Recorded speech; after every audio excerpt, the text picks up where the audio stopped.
Good evening, and welcome to this Candidates Forum for the 42nd Virginia House of Delegates District. My name is Leslie Turigny, the moderator for this event and a member of the League of Women Voters of the Fairfax area. We are an organization with over 500 members committed to nonpartisanship. I would like to welcome our candidates, Mr. Edward McGovern and Ms. Kathy Tran. We appreciate their taking time out to talk to us tonight and to answer questions on various issues that have been submitted by our members and other attendees. We thought last year was an aberration and that we would be back to meeting in person this year. But out of an abundance of caution, we have decided to conduct our forums virtually again this year. We are pleased to partner with a number of community service groups in sponsoring this forum. We are all nonpartisan, nonprofit entities. Like the League, our partners are committed to supporting the democratic process by providing these opportunities to meet and question the candidates, compare their responses, and encourage community participation. We are grateful to our many volunteers who have worked tirelessly to put together this virtual event. We particularly thank all of you for attending tonight. I'm sure you have a lot of exciting things going on at home, so we appreciate that you are with us. As we in the League like to say, democracy is not a spectator sport. We all have to engage to make it work. We need to know our candidates, their values, and their positions on the many issues important to us. And I can assure you that there are many issues important to us.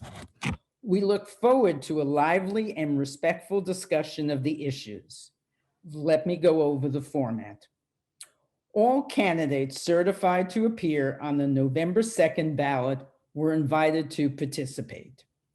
These candidates will each have 1.5 minutes, 90 seconds for an opening statement, 1.5 minutes to answer each question, and 2 minutes for a closing statement. Each candidate will have the opportunity to answer the same questions.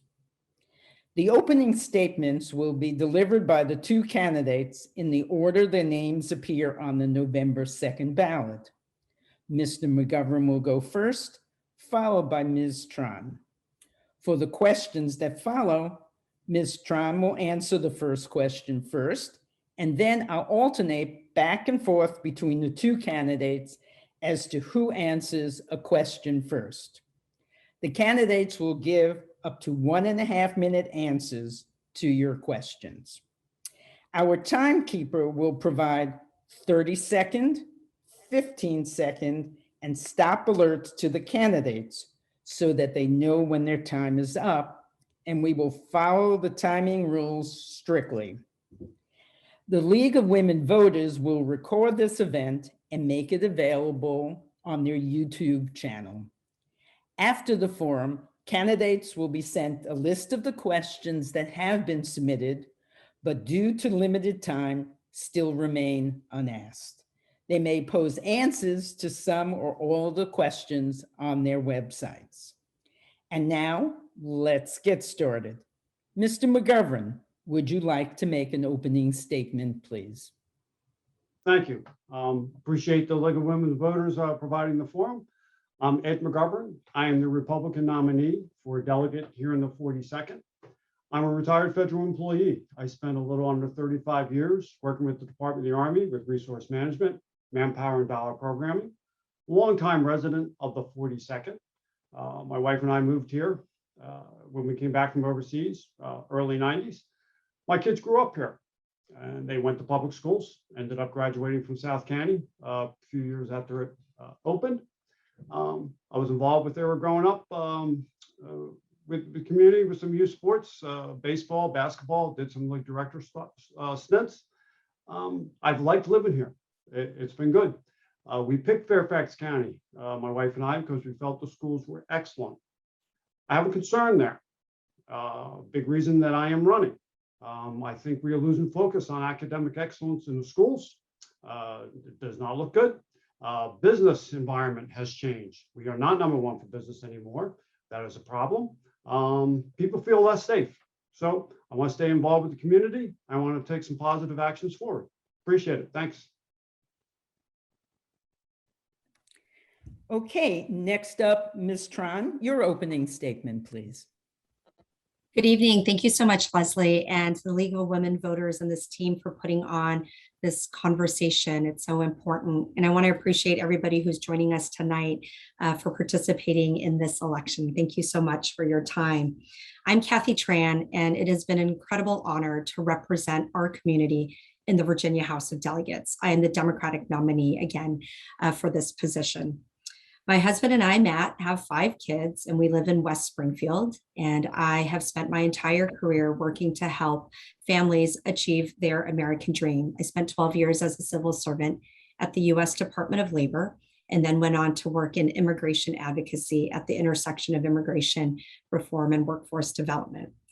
I first ran for office in 2017 because I was really compelled to stand up for the values of hope, opportunity, and freedom that my family had risked our lives for coming to the United States as boat refugees from Vietnam. And I'm incredibly proud of the progress that we've made during my tenure. We have provided resources to make sure that families and small businesses are able to recover from COVID. We've expanded healthcare to 550,000 Virginians, increased investments in K through 12, lifted up working families through raising the minimum wage, and taken significant action on climate change and making Virginia more welcoming and inclusive. I look forward to our conversation tonight, to sharing some more of the work I've done, the progress we've made, and to hear all the other questions. Thank you. Okay, thank you both very much. Now let's get on to the questions. Our first question begins with Ms. Tran. What, in your opinion, is the best way we can balance state public health, especially in light of COVID, with the economic needs and environmental risks in this state? Absolutely. Thank you so much, Leslie. I think it's really important that we are able to ensure a safe economic recovery for everybody. We are still in the midst of a public health pandemic. You know, there have been to date on the Virginia Department of Health website, there have been 858,000 COVID cases in Virginia, and 12,592 Virginians have died as a result of COVID. And I know it was really hard to be super buttoned up, particularly last year during the height when we were trying to understand through science what was the safest way for us to interact again and be together. And I think we have to understand, if we are rushing towards an economic recovery and opening up without those safeguards, then we may risk not having customers come in. We may risk workers getting sick, and that doesn't help anybody. So I'm really proud of the work we've done to provide relief to small businesses that have been affected through COVID. We've given significant tax relief for businesses affected through the unemployment insurance tax fund, as well as grants directly to businesses and nonprofit organizations that have been impacted by COVID. And at the same time, we've provided support to families that have been affected, whether it's rent and mortgage relief, whether it's additional resources to help schools address COVID learning loss. We've tried to make a significant balance in ensuring that we're able to open safely and that Virginians are comfortable with reemerging post-pandemic. Okay. I'll repeat the question for Mr. McGovern. What, in your opinion, is the best way we can balance state public health, especially in light of COVID, with the economic needs and environmental risks in this state? Well, we need to be transparent with what we're doing, and we need to stay away from extended states of emergency. Going over a year is simply too long. And when we were doing these things, we kept certain things open, say liquor stores, Planned Parenthood clinics. It wasn't clear to people just exactly what the problem was. Some things got closed, some things didn't. Okay, so we needed to have more input. We need to stay away from mandates. They need to be short. Once you have a mandate, you stop talking about things, you stop talking about the benefits and costs. We needed to take a look at that. Okay, there's been probably a sole focus on COVID without factoring in the costs that happen when people lose their jobs, when people lose their businesses. Okay, so eventually we're going to need to move back to opening up. Okay, we need to take those steps for that. And the biggest thing is allowing discussion, which has been not really there. We simply, get a state of emergency and then told we're going to have a series of mandates, and that has just shut things down. Hasn't helped. We need to put out a lot of information, just what the impact of COVID is. It has hit people seriously. A lot of things do, but we need more input from all sides regarding how we handle COVID. Okay. The next question begins with Mr. McGovern. Do you believe that vaccines and/or COVID testing should be required in the workplace? Explain why or why not. I think vaccines are a good idea. I think mandates are a bad idea. As far as requiring a vaccine, a lot of people have gotten the vaccine, and that it has helped. There's been major movement for that. When you start requiring it, I think you're giving a boon to big pharma. You're giving a lot of money to special interests, and I don't think it's proven that we really get a benefit from mandating the vaccine. Most people are going to decide to get the vaccine. Most people did. Okay, I think that moves us forward. As far as the cost of people getting it, people are going to have to make decisions on their own. There's reasons people don't do that. A lot of people have had COVID and they don't want to get a vaccine. That's not factored in when you start doing a mandate. So I think there's definitely a problem, along with several other items. We need to be open-minded and need to consider again, when you do a mandate, you stop talking about things and you stop looking at benefits and costs. Okay. Ms. Tran, do you believe that vaccines and/or COVID testing should be required in the workplace? Explain why or why not. Great. Thank you so much. This is an incredibly important issue. And as I just said, we've had over 800 or nearly 858,000 COVID cases in Virginia, and 12,592 people have died here in this state alone. Currently, some of our hospitals in different parts of Virginia that don't have high vaccination rates are facing decisions as to how to determine care and bed shortages in their ICU. That's happening right now in Virginia. What we've seen is that people who get vaccinated have lower they don't have as high serious cases in COVID. And we've seen that the CDC and FDA have approved the COVID vaccine, just as they've approved vaccines for tetanus and polio and measles, mumps, and rubella, things that we have to get, that we're mandated to get in, to go to school, for example. So I do believe it's important to mandate vaccines or COVID testings in workplaces, particularly for workers that are dealing with individuals who may be immunocompromised or who are unable, because of their age right now, to get vaccinated. And I think it's really important to keep us all safe and treat this vaccine as we would any other vaccines that we've had throughout my childhood and ongoing right now. Next question, Ms. Tran. How should the state support the resettling of the Afghan refugees? Thank you, Leslie. First off, our refugee resettlement policies and frameworks and the numbers of people who are allowed into America through the refugee resettlement program is established at the federal level through Congress and the president. But states do have an important role to play in refugee resettlement.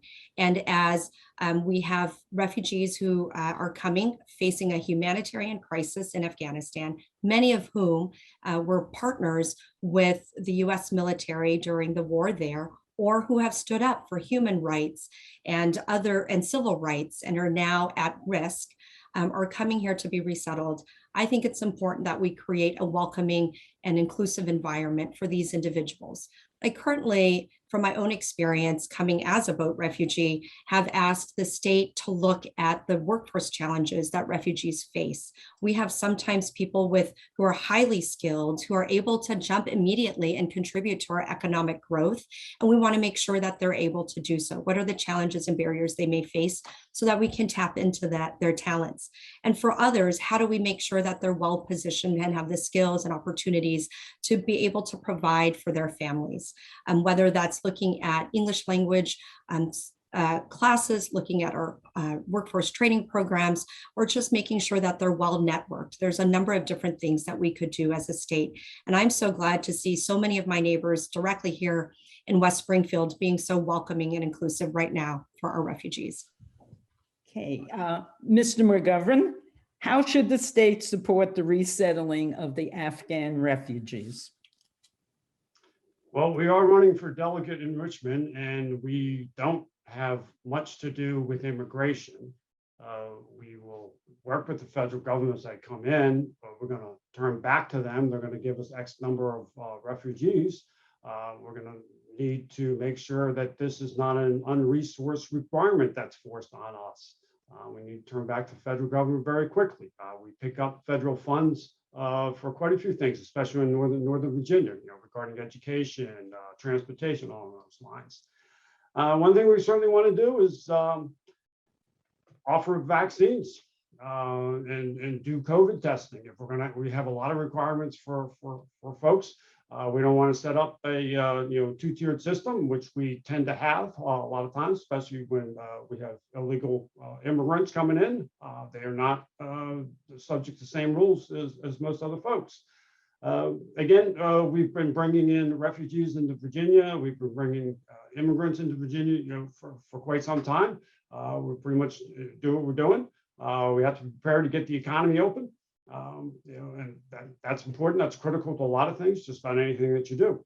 Okay, so basically, make sure this is not an unfinanced requirement that the federal government puts on us. Okay, Mr. McGovern, next question. Virginia's minimum wage rose to $9.50 an hour in May 2021, the first of 3 increases that will culminate at $12 an hour in 2023. According to research done by MIT, the required living wage in Virginia for 2 adults and 1 child is $17.78 per hour for each working adult. Explain what steps, if any, will you take to bridge this gap? Vibrant economy. Basically, the minimum wage is subjective. It's not something that I think should be imposed statewide. If we're going to have a minimum wage, it should vary from regions throughout the state. It should be taking a look at the cost of living in an area. Basically, most people don't want to work for minimum wage. And the idea, we spend an awful lot of time talking about minimum wage when really it's, for the vast majority of workers, it's a temporary status. It's not something that they stay with for very long. The amount of time we spend on this, it's not worth it. So basically, we want to look for opportunities, open up the economy. We're going to, again, open up the economy, get that moving. We want to have a lot of support for small businesses. They are critical. They provide a tremendous amount of opportunity. It's very hard, for people down there at the bottom rung to break into the large corporations, federal government that we have. So basically, we really want to provide flexibility, which I don't think is happening out of the current makeup down in Richmond with small businesses. So that's where we want to grow. Okay, Ms. Tran, Virginia's minimum wage rose to $9.50 an hour in May 2021, the first of 3 increases that will culminate at $12 an hour in 2023. According to research done by MIT, the required living wage in Virginia for 2 adults and 1 child is $17.78 per hour for each working adult. Explain what steps, if any, will you take to bridge this gap? Thank you so much. Unlike my opponent, I believe focusing on the minimum wage and raising it is incredibly important. It's important to so many families and their dependents who are working day in and day out and making minimum wage. When my parents first came to the United States, they worked in low wage and minimum wage jobs. And I just want to point out, in the early 80s, minimum wage was about $3.35. That has more purchasing power today than it did in the early 80s. So raising our minimum wage and being on a path to $15, Leslie, we have to revote on it, but we are on a path to 15 by 2026, I believe. It's something that it's been a hard fought gain in Virginia, and it's incredibly important. Would I like to see that be even a more aggressive timeline? Absolutely. And if there's the political will and votes in Richmond to continue to increase that, I think that's really important. But a $15 minimum wage is a floor.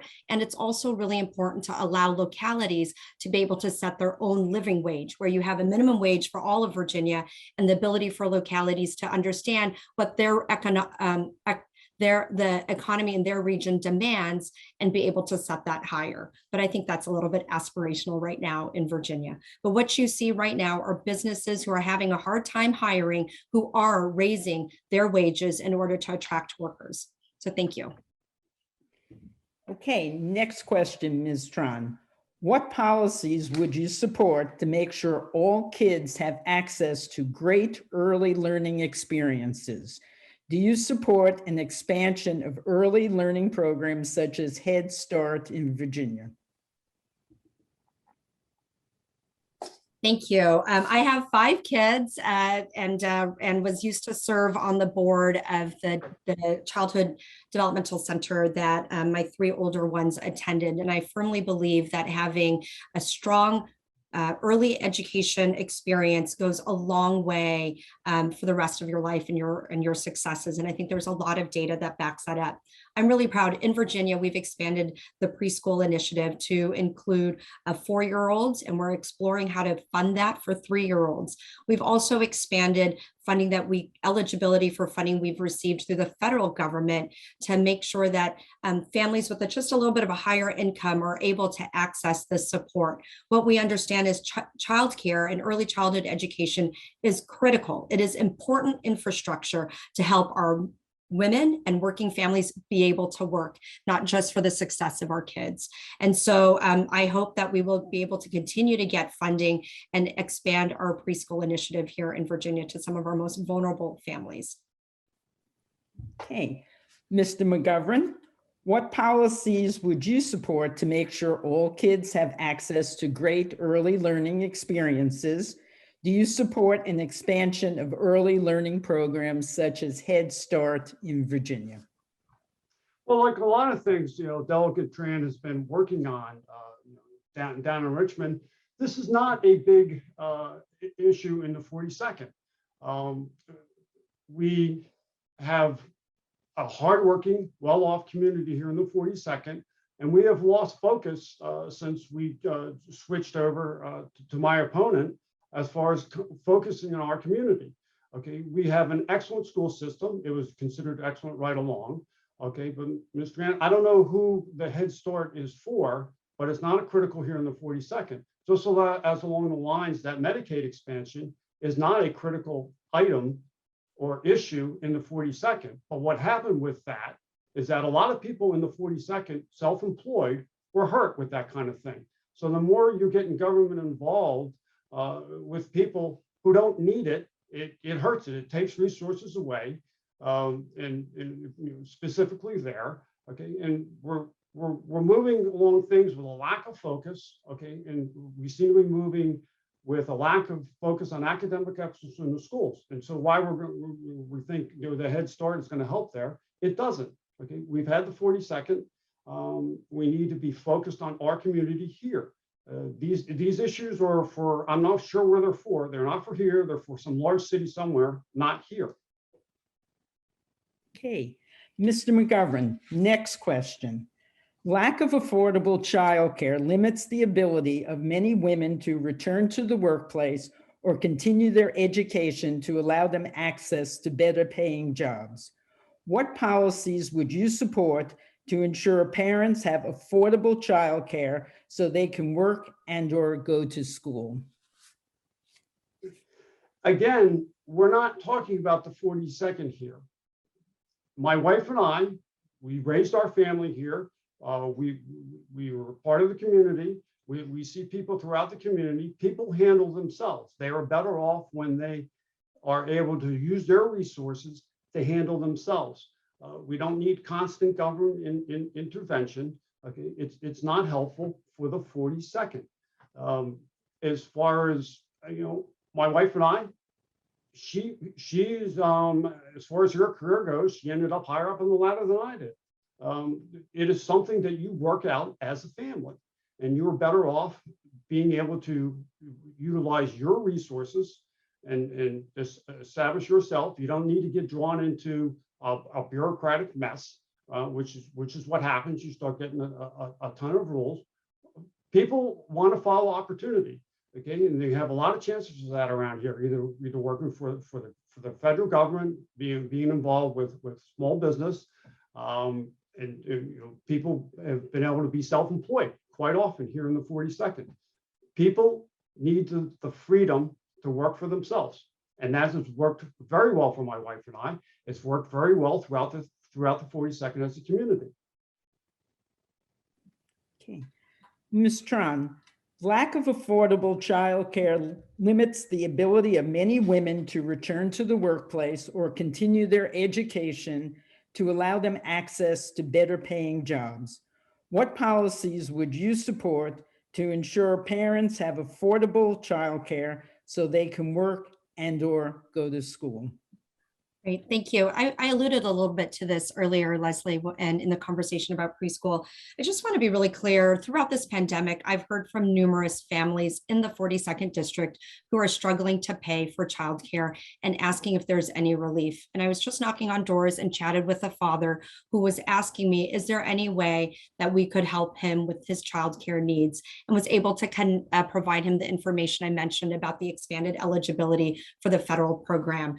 And so that is clearly a need here. And like so many families who are watching today and who are living in the 42nd District, I know what it's like to have to balance work and remote learning this past year, or childcare needs, and when you're trying to work. So I'm usually, if you see me on my Zooms, I have a couple of my kids in the background doing their thing as well. So this is a really important issue. Two things that we've done just this past session I'm proud of. One is, how do we make sure we have a stable childcare workforce? One of the things we did was allow some portability with the background checks that childcare workers have to undergo to make sure that they, kind of meet all the requirements. But if you change your jobs and you have to go through that process, it can take a really long time for you then to be able to start. So under certain conditions, you have some portability of that background check. The other is, we've started a pilot to see how to best subsidize childcare. This was a bill that State Senator Jennifer McClellan introduced and I supported. I'm really looking forward to the outcomes of that pilot and seeing how we can take that to scale. Childcare is important infrastructure for our families in the 42nd. Okay, thank you. Ms. Tran, next question. How can Virginia best address racial inequality?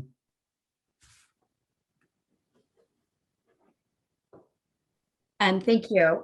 There are so many aspects to the issue around racial inequality that we have made some progress on and continue to need to do work on. Part of that has been in our criminal justice reform, for example, understanding the effects of no-knock warrants, understanding the effects of chokeholds, understanding the disparities of the death penalty has had on Black and Brown communities and communities of color. We've ended all of those practices in Virginia.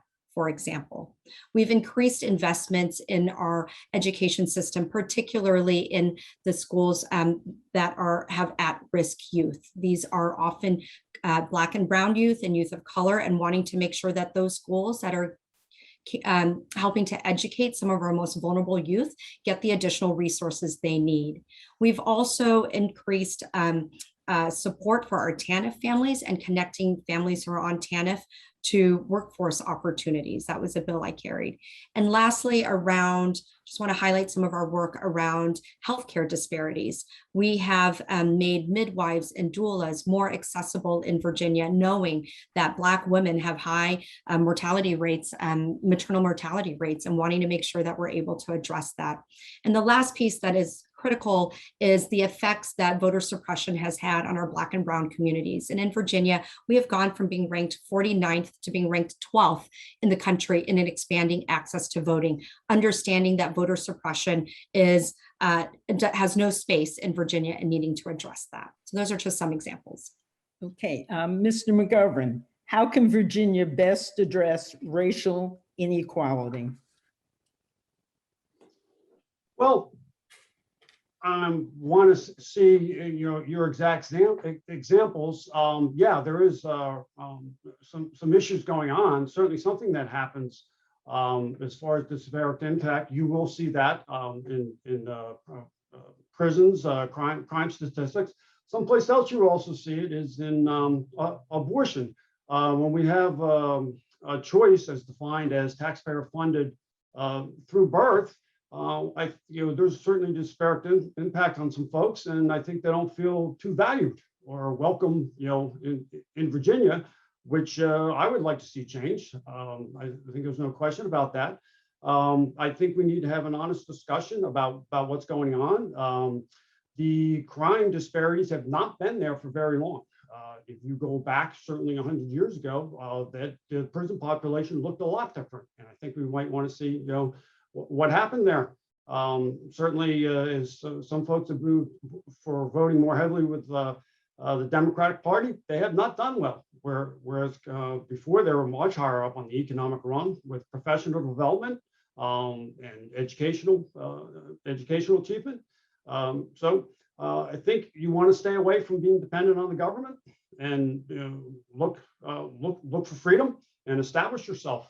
And we have a very good situation, I believe, with law enforcement in Virginia. Okay, next question, Mr. McGovern. Considering Virginia's location and dependency on its coast and tributaries for commerce, tourism, and defense, what measures do you support to protect marine and coastal assets? Okay, again, I saw this question, before. This is a very interesting question, considering we're running for delegate. This is a vast subject. I think we've been doing a fairly good job. I ran for the Soil and Water Conservation Board. In no place in Virginia are we considered in crisis.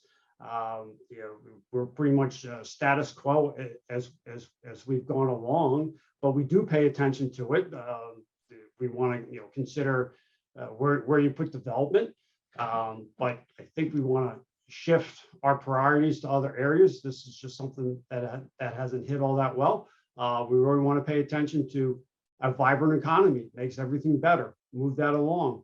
We want to pay attention to listen to everybody, to be inclusive, being inclusive, which we're losing in education. Okay, we've had a very polarized situation in Virginia in the 42nd as far as the issue of life goes. Okay, we don't have people listening to that. So as far as moving off onto discussing estuaries, I don't think that's really all that helpful. There is not something that's noted as having a crisis. So there you have it. Okay, Ms. Tran, considering Virginia's location and dependency on its coast and tributaries for commerce, tourism, and defense, what measures do you support to protect marine and coastal assets? Thank you. I think our communities along the coast, many would agree that they are facing the effects of climate change in terms of increased flooding. And how that impacts their ability to have a vibrant community and also daily life, right? And I think what's really important is that we are able to address these effects. protect our natural treasures and biodiversity.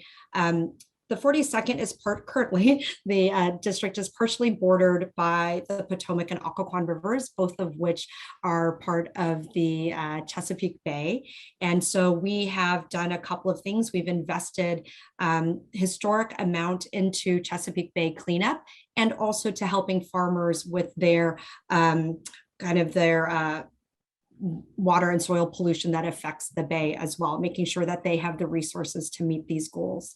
We've increased attention to taking climate action. We passed the Virginia Clean Economy Act, which is really important, sets us on a pathway to having a carbon neutral electric grid by 2050, also increases our goals for wind power and solar power and makes solar much more accessible. So these are some examples of the steps we've taken to make sure that we are addressing climate change and addressing some of the coastal resiliency issues that our communities are facing in Virginia. And I recognize that I serve the 42nd district, but my votes here also affect all of the other parts of Virginia, and that's really important to know. Next question. The coronavirus pandemic has highlighted the consequences faced by working people, especially working women, when they lack access to paid sick days and paid family and medical leave. How do you propose addressing this problem legislatively?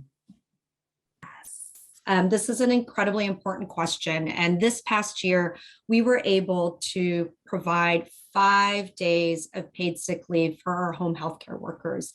And that was a huge win in the Virginia General Assembly. But unfortunately, that is not enough because it does not affect all workers and ensures that everybody has an opportunity to make a decision about staying home when they're sick or needing to care for a sick family member.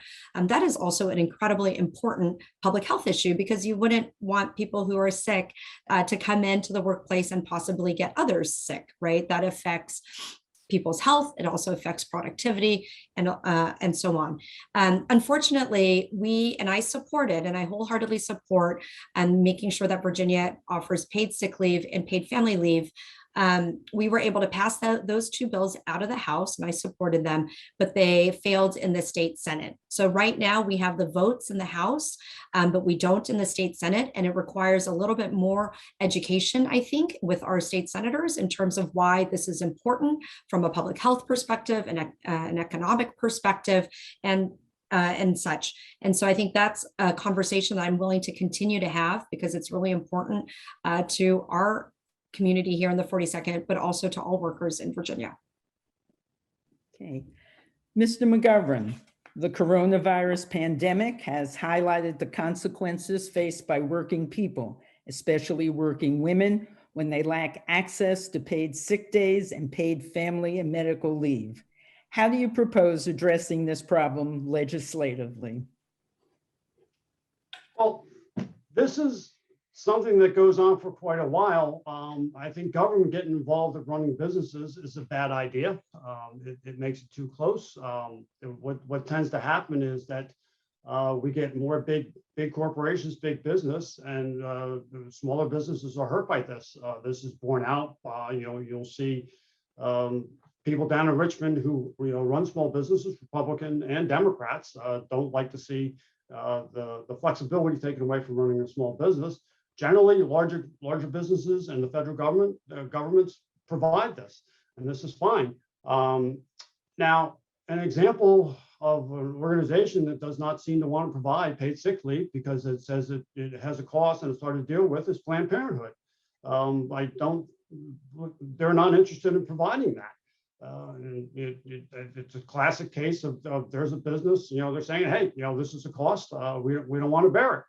This is what you hear. Now, a lot of people move, between various small business jobs. That's what happens. And pretty much we were shut down during the pandemic. So as far as trying to move in and establish something, permanent off of what is supposed to be a surge situation, go back to manpower days, is not a good idea. The cost has just never been, considered to be worth it, for people looking for job and a lot of flexibility. Okay, next question, Mr. McGovern. What will you do to facilitate broadband expansion in Virginia? Well, this is something that we would need to be read in on as far as broadband goes. This is something that the market is going to bear out. You can try and make an imposition, or we're going to have to work with our neighboring states as far as working for particularly rural areas, because that's probably that is where it's weak. Its expansion. But yeah, as far as the broadband, it could get expanded, and we have to make sure that there's demand for it. You sit outside in an area that doesn't have that much of it and say, okay, well, they must need it. We're not for sure. We've had some situations where we tried to, legislators from Northern Virginia have tried to do something for rural Virginia, and actually they weren't interested in having it done for them. It's considered very important, but I don't hear that much from rural Virginia. And again, we represent the 42nd. I want to focus on our community. The 42nd, we have things, we're very concerned about education, the quality of the schools here. Okay, and that's my priority. We're losing focus on academic excellence. Okay, we're losing a business climate, and we need to focus on the 42nd here. That's my job. Going down to Richmond, if I can work to establish something throughout the state, that is fine. But my first priority is our community. Okay, Ms. Tran, what will you do to facilitate broadband expansion in Virginia? Great, thank you. Broadband is an issue that affects clearly Virginians who live in rural communities, but it also affects people who live here in our suburbs and also our urban areas.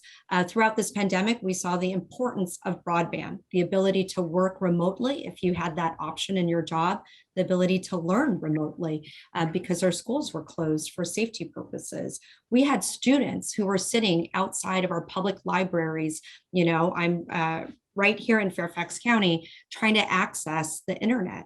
We've had schools working with our cable providers so that our students could get low cost or free devices to be able to access, hotspot devices to be able to access as well. So it's definitely an issue that impacts our community. Through the American Rescue Plan, the American Rescue Plan, the big COVID package that passed Congress, Virginia received over $4 billion. We have put $700 million into expanding broadband in Virginia. And this investment will get us to universal broadband access by 2024. That is going to be a game changer in terms of economic growth throughout Virginia, including particularly our rural areas as well. But it will also affect our neighbors here in the 42nd. Ms. Tran, next question. Some people are distrustful of government and information. How can trust be restored in our democracy? Thank you. It's always been really important to me to be accessible to my constituents. In 2020 alone, my office put out 84 newsletters. So that's sometimes more than once a week, but we wanted to get out information about what was happening with COVID as quickly as possible so that people had real-time information. We also held 17 town halls. We used, for a long time, a conference phone line. Then we switched over to Zoom.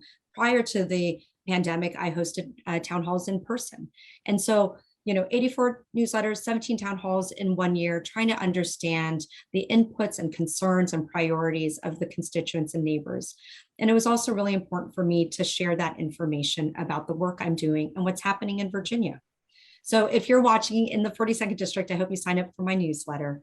But I also know another aspect of distrust comes from how campaigns are financed. And we're truly the wild, wild west in terms of campaign finance laws, where candidates can use their campaign funds for personal items and donors can give unlimited amounts. So I just want to be clear, I have put in a bill to limit personal use of campaign finance funds, and that's being studied right now. I'm also have pledged never to accept funding from our utility monopolies, and look forward to making sure that we're able to pass strong campaign finance reform. I've been endorsed by End Citizens United, which is working hard towards that goal. And that's really important, I think, to increase transparency and rebuild trust.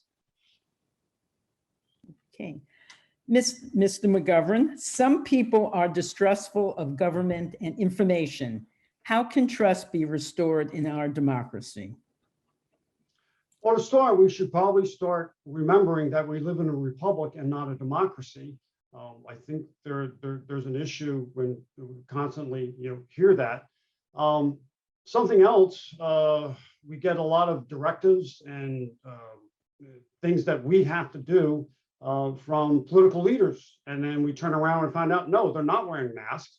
And the first chance they get, they don't do it. They're not following the rules. There seems to be different sets of rules for different people. It's pretty obvious. We can see that. Yeah, Virginia is a very interesting state, and especially Northern Virginia. It's been taking a lot of money from out of state. My opponent has been getting quite a bit of money representing special interests. Something we could certainly do is stop tax dollars. The less tax dollars go into special interests, the better. And Planned Parenthood comes to mind very fast. And I think that should be stopped. And also need to take a look at some industries are regulated and some aren't. And Planned Parenthood is one that does not meet standard medical procedures. They're gifted, they get to walk on that. They don't have a lot of reporting requirements that a lot of people do. Okay, that's an issue. We seem to have waivers for certain people. We've had a lot of incidents with politicians, and I can really understand why people can see that, hey, special interests get a lot of treatment. So we need to send fewer tax dollars, special interests, the better. Okay, Mr. McGovern, next question. A vast majority of Virginians support universal background checks, red flag laws, and licenses for gun ownership. Please explain the policies, if any, you support to address gun violence in Virginia. Well, we need to recognize how these questions are put. I've been hearing about, there are universal background checks that exist. When you have this big of bureaucracy, it's been obvious that some mistakes have been made. However, something else that is constantly brought up is the gun show loophole. Well, anybody listening tonight, I asked them to go to a gun show and try and buy a gun without a background check. You're going to need to get one. The red flag laws, we're talking about due process here. That is going to be a problem. Those things also disproportionately impact minorities and women with those situations. If you dig a little deeper on these things become a problem. We need to have a respect for the Constitution. Okay, and there's been a problem. There's been some attacks on the Second Amendment, okay, which is part of the Constitution. There was a process to change that, and it's been used quite a bit. That needs to be stepped forward if you actually want to effect change. Okay, and these attacks have been shifted to other parts of the Constitution. This is dangerous. Okay, so essentially, when you approach this, you must have respect for the Constitution. Okay, and you got to keep in mind, basically, when we have incidents, there seems to be a lot of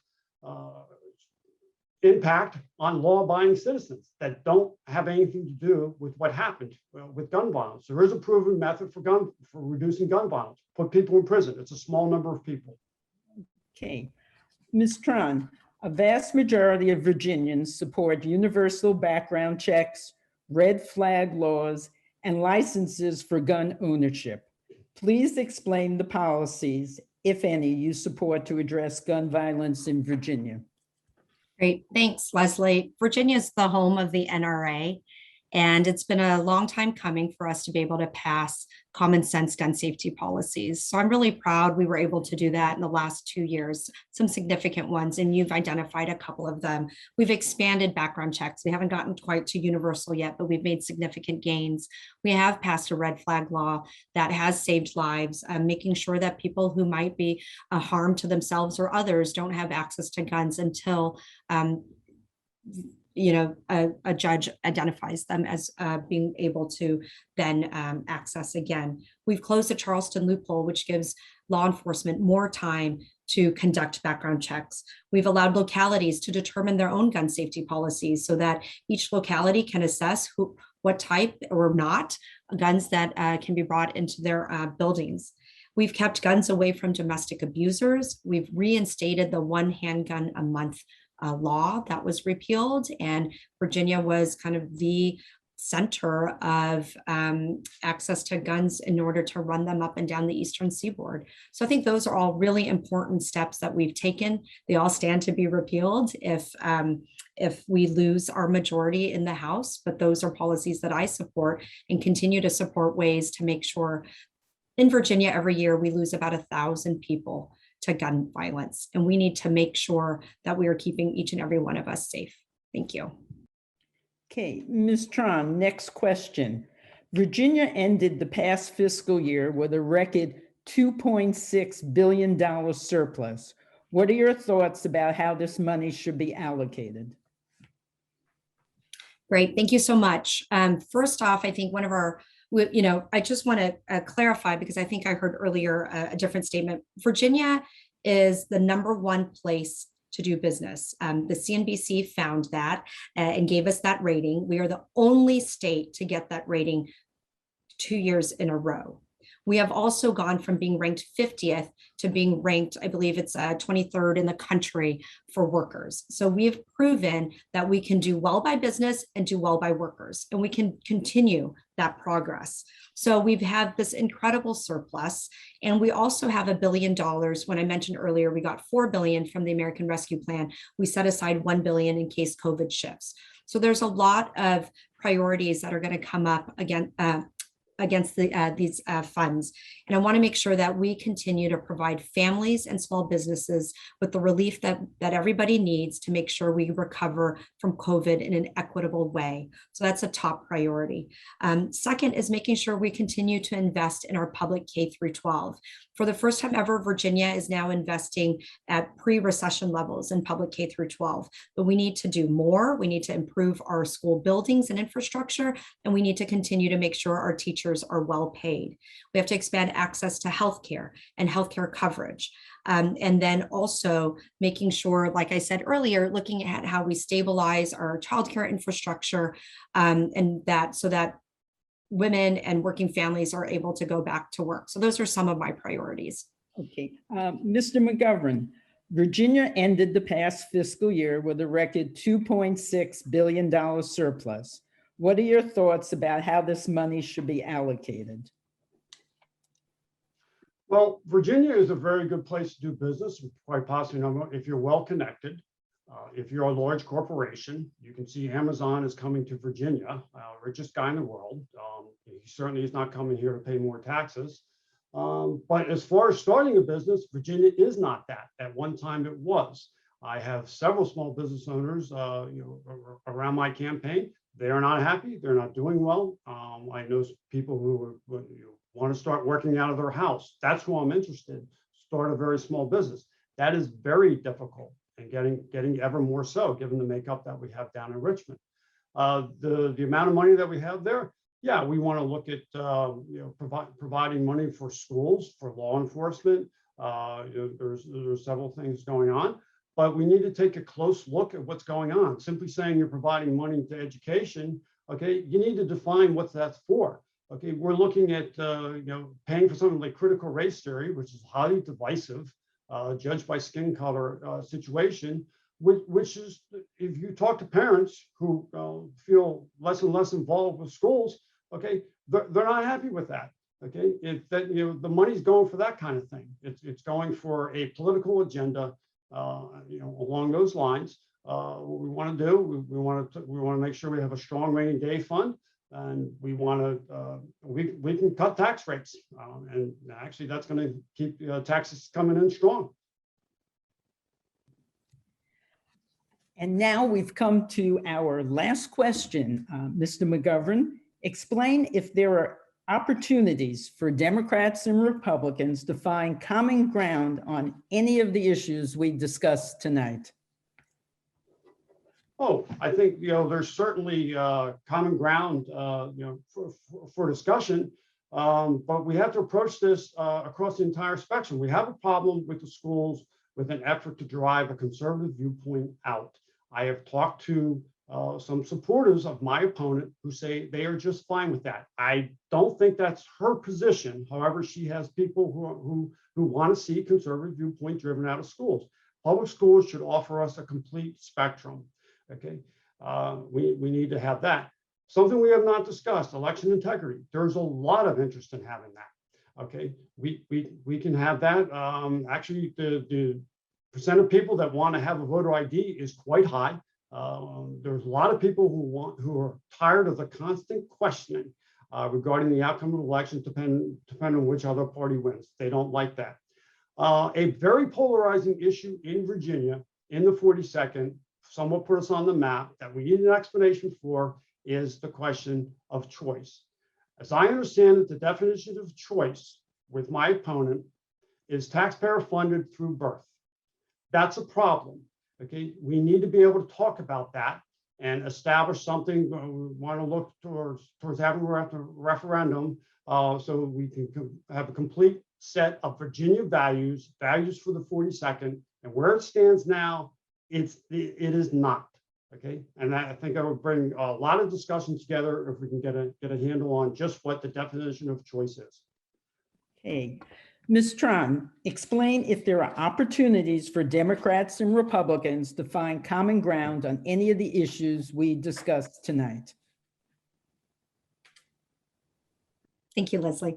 So I would, it's really interesting going into Richmond, and you think there's this huge split between the two parties, and we pass over thousands of bills each year, and the vast majority of the bills we do pass actually are passed unanimously or near unanimously. So there's a lot of agreement and opportunities for us to work together. There are some key issues where sometimes it's really hard to be able to find common ground, but I just want to highlight an example of where I got a bill passed unanimously. And, it was a little bit of a tussle in the beginning with some of our special advocates groups, but we got it through, which was to provide anti-discrimination protections in employment and housing and public accommodations for military service members, their spouses, dependents, and veterans. And that was a huge win and puts Virginia at the forefront of being welcoming and inclusive for our veterans and our military communities. And it's actually a bill that's being used right now, or a law that's being used right now, as an example of what other states could do. So I'm really proud of that. Another opportunity for us where we have some agreement is raising teacher pay. I think that we all recognize the hard work that our teachers put in to help nurture and educate our kids, and making sure that they are paid well, and hopefully at a minimum at the national average or above. And I think that's you'll see in our budget work in the past several years where there's an agreement on that. But yeah, we do have some differences, and it's having a healthy conversation about what those differences are and the direction we should take as a Commonwealth is really important. Okay, thank you both very much. Now it's time for the last part of our program, which is the closing statements by the candidates. Because Mr. McGovern went first on the opening statements, we'll start with Ms. Tran, who will have 2 minutes for a closing statement. Great. Thank you so much, Leslie. And thank you again to the League of Women Voter team for organizing this conversation, and to everyone who's joined us to listen in and submitted questions. I really appreciate your time and commitment to having a robust dialogue in our electoral process. I think we stand at a really important crossroads right now as we work to recover safely from this pandemic. I think you heard that in the conversations tonight between the two of us, and that we have, I think, some clear differences in how we would approach issues that are really important to our community and to Virginia. I believe in science. I believe it is important that we follow science, listen to our doctors and the advice of the CDC in making sure that we recover safely. It's important that we provide relief to families who've struggled and have been impacted, as well as small businesses by this pandemic. That means a commitment to expanding healthcare, and yes, a commitment to reproductive healthcare access. I do believe that it is important that a woman is able to make decisions about her body and her health in consultation with her doctor without interference from politicians like myself. I believe that as we rebuild our economy, we have to make sure no one is left behind. That means shoring up our childcare infrastructure. That means as we could transition to a clean economy and a green economy, that we're doing so in an equitable way. And that means that as we look in a post-pandemic labor force, how work has been affected, that Virginians have the right skills and training they need to adjust to that new economy, new way of work. And also that we're welcoming and inclusive. LGBTQ Virginians, Asian Americans have been impacted throughout this time and continue to face attacks. So those are two examples, but making sure that we continue to be welcoming and inclusive in a place where no matter whom you love, whom you worship, where you live and where you are from, that you have opportunities to thrive. So I hope I've earned your support this November. Thank you so much. Okay, Mr. McGovern, now your closing statement, please. Hey, I appreciate the League of Women Voters providing the forum tonight, and I appreciate folks tuning in. I think that we have opportunities, take a look at this to include everybody. That is not the direction that we're heading. We're in an ever more polarized state. This was supposed to be cleared up. It is not. There's people who refer back to the previous incumbent in this job that they say they have quite a bit of respect for. But now everything seems to be quite one-sided. We have major issues in education. Again, I alluded to that the conservative viewpoint being driven out, but we seem to have, instead of a focus on academic excellence, preparing kids to be competitive and focusing on STEM and things along those lines, we get indoctrination. We get an emphasis on the 1%, on a kid who will enter a classroom and tell everybody what they can and can't say, particularly the teacher. You don't have classroom discipline there. Okay, we can see it in test scores. Okay, we have a problem with education. We have a lot of unhappy teachers. Okay, and the key to this is include everybody. We can't have a single minded political opinion driving things, which is what has happened in education. We have ever more government involvement in the economy. The idea that you're going to provide child care and raise people's families, that takes resources away from people. Okay, so we have an issue there. We need to have a talk. Okay, we have a situation where we describe choice. That's not what's happening. Basically, we have an industry established in Virginia that it's unregulated, unrestricted. We finally found a business that the Democrats don't want to regulate. We need a definition there, and we need to work and have a discussion on that topic. Because right now, where it stands, it is not a woman talking with her doctor. Okay, right? This brings us to the end of our candidate forum, and we'd like to thank Mr. McGovern and Ms. Tran for participating tonight, and we invite you in the audience to visit their campaign websites. We hope that the concerns and questions of our audience have been addressed and answered to your satisfaction.